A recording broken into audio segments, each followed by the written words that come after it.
What's up, everybody? It's Alex from Heavy New York. We are at Ceremony in Brooklyn today, first time at this venue, and all the way from Brazil, we are here with Deaf Kids. Thank you all for being here. What's up? It's a pleasure, man. Yeah.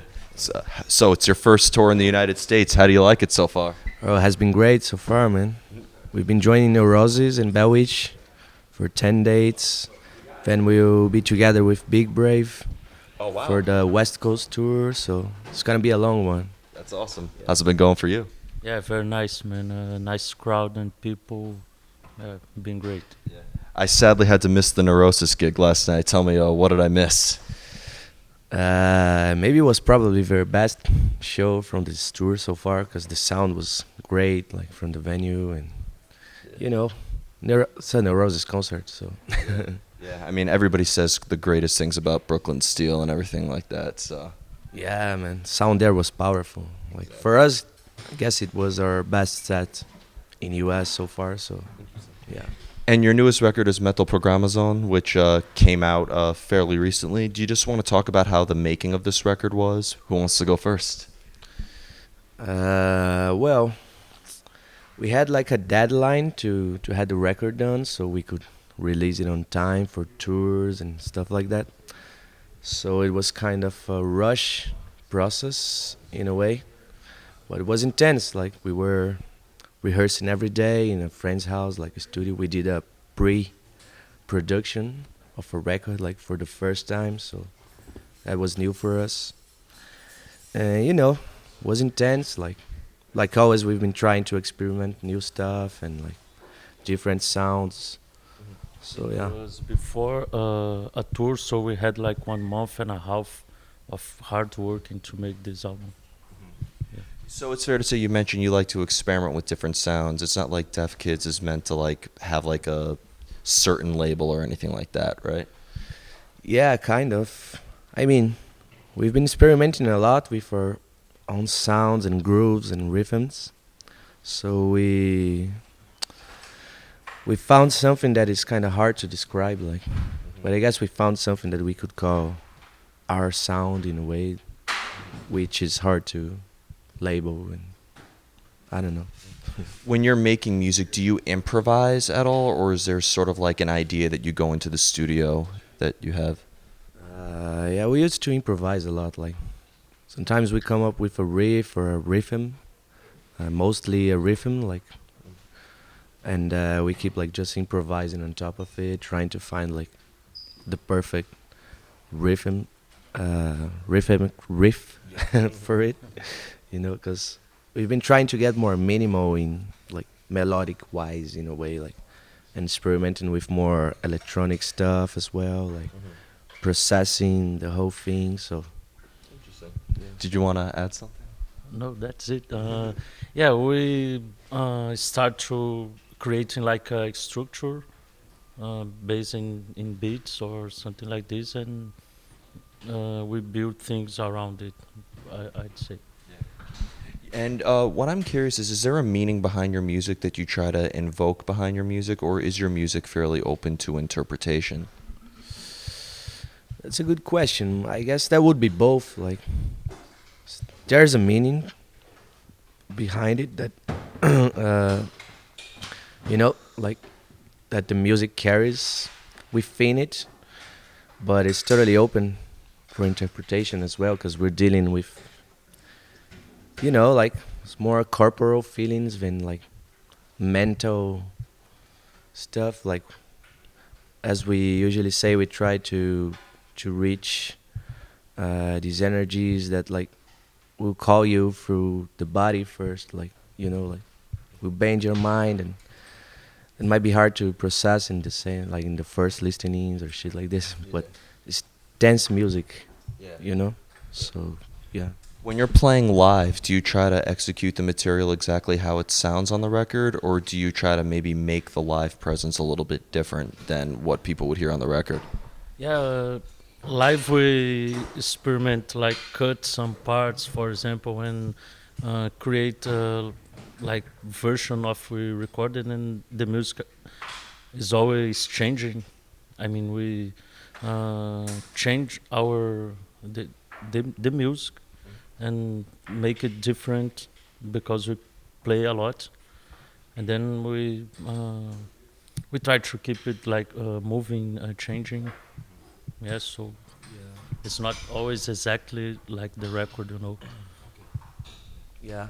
Yeah, we're always like cutting parts and changing stuff. Sometimes we get tired of how the music is sounding. Like, yeah, let's try to, like change this and that. So it's like live versions and like from our last recordings, for example, like a lot of the musics has like open parts, like in the middle, and like we have signs to go back to another part and etc. So when we're live, it's very open in this sense, like the drums, for example, and it's an improvisation inside a certain structure, but yeah.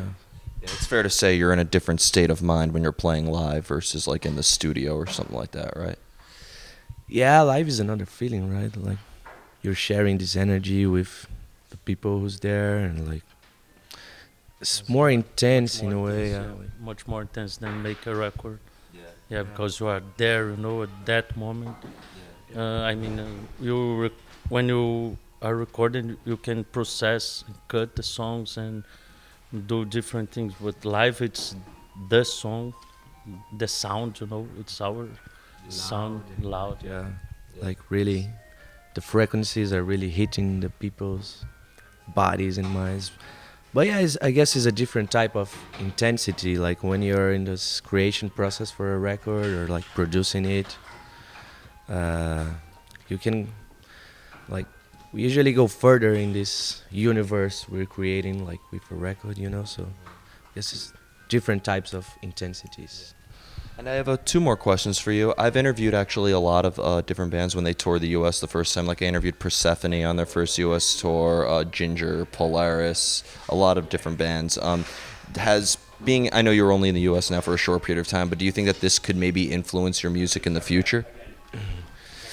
Well, it's hard to say, but I would say that being in movement, like traveling and like meeting a lot of people in different places, like is an inspiration itself.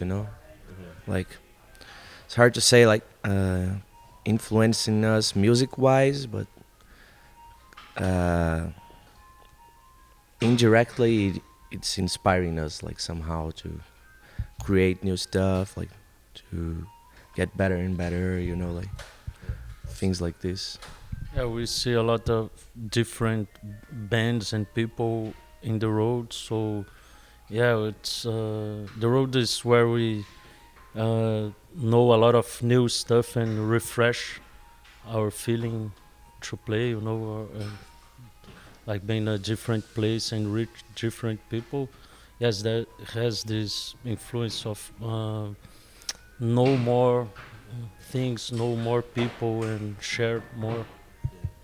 And the final question I wanted to ask you is coming from Brazil. You know, I interviewed Max Cavalera before. I interviewed Christian. I interviewed Angra. I've heard that while there's a lot of successful bands that have come out of Brazil, there's also a great underground scene. Is there like a happening scene in the area of Brazil that you're from? Yeah, for sure, man. I think there's a lot of things going on in São Paulo.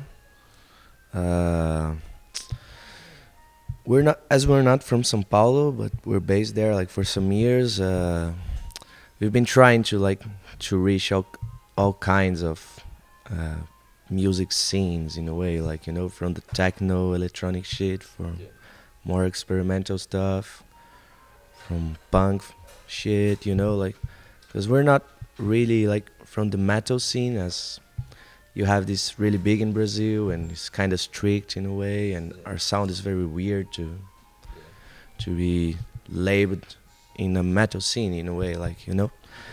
But for sure, I would say like that there's a lot of things going on there, like in the underground, a lot of good bands, like really nice people. I would say there's this band Rakta, like that we used to do a lot of things together. Like they toured U.S. already, Okay. and there's also this grind band duo they call Test. They also toured the U.S. I think Max Cavalera shouted them out before. Oh yeah. Yeah. Oh, you see, cool. Yeah. Yeah, you see. So Yeah. there's a lot of active stuff going on, like So you're not just in the metal scene though in Brazil, as you said. You're involved in like the electronic scene, the punk scene, and so much more. Yeah, we do our best to stay in contact with different music and scene, to share and being a different environment. Not only have music. Or, yeah, for me it's good to reach more people, different people. Yeah, it's kind of a feeling of expansion in a way, like always trying to reach new goals, new spaces, new people, like New sounds. yeah, New sound. I guess all of us we've never been in. We were more into the punk scene than metal itself. Like that's where we really came from, like from the underground, like for more punk stuff. But metal has been there, like there's a lot of punk metal bands going on, so that we shared stage and friends and stuff.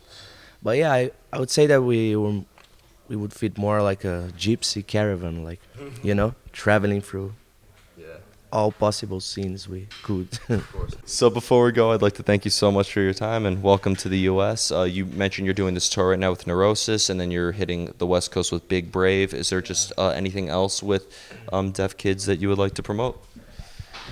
uh, yeah, we're gonna have fun in this tour. In October, we will be back to Europe again, like for our fifth time or something, like playing some new countries we've never been, and probably we will be back next year to US, like some more extensive touring.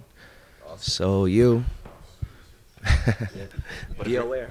But if you're not at the secret show at Ceremony, you fucked up. Hell yeah, man. We're gonna catch you. Thank you so much. Everybody, we are here with Deaf Kids, Metal Programa Zone. Pick that up if you haven't already. This is Alex from Heavy New York. We'll see you next time.